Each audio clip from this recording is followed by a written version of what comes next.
This is My Audiobooks, the world of audiobook library.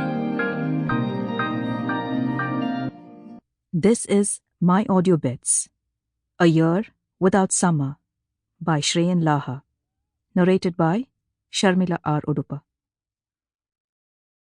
Acknowledgement.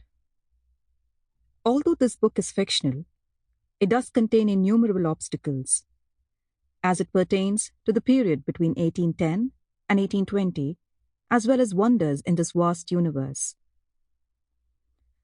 A Year Without Summer has been the first book in my literary career where I had to resort to a separate glossary, an acknowledgement page, as it deals with both history and an imagined future.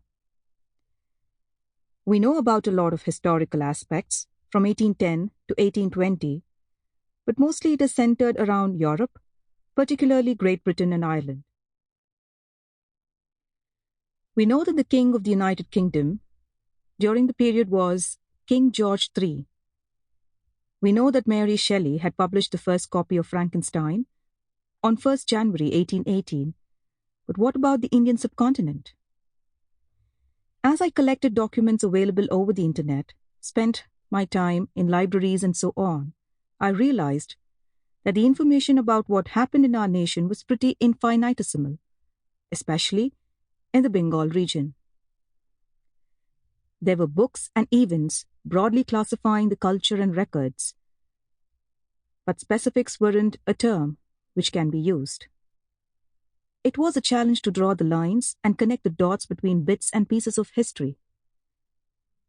However, we can make an attempt to draw such lines under the liberty of writing fiction to bring about a story which may not be historically accurate, but can bring a tale which pertains to the period.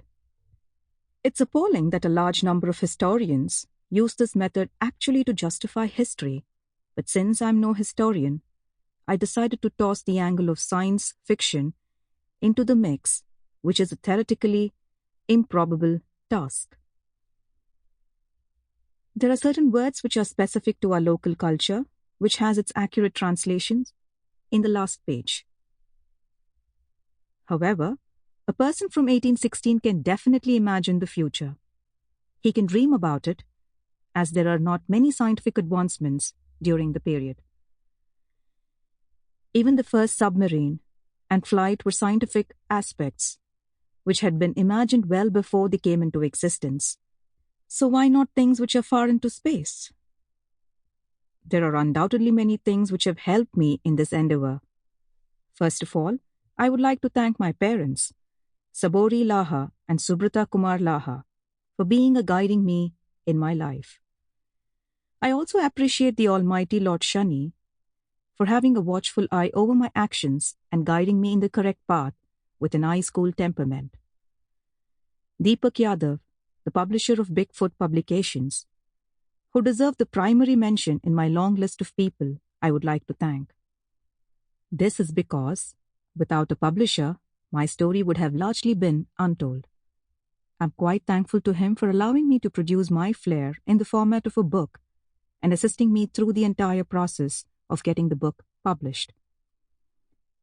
Aditi Gandhi, the primary editor of my novel, for her painstaking efforts for a round of editing, fact-checking, and numerous loophole spotting. It was easy picking up the stroked lines and correcting the required mistakes all the way. Any novel edited by her gradually turns easier for the author. Jasmeet Walia, the commissioning editor, for impeccably managing this project. Divyam, the cover designer, also deserves mention for the brilliant and innovative cover design, which he is always equipped with, a true maestro when it comes to designing book covers. Ask for it, and you will receive it at the end of the day like a true professional. My gratitude also goes out to my cousins Kaustav, Anisha, and Isha, my group of friends from Jamshedpur, Elena, Mamta, Vivek, Sandipan, Sauvik, and Pratik. All of them deserve a special mention here for all the light moments we have shared and are yet to share.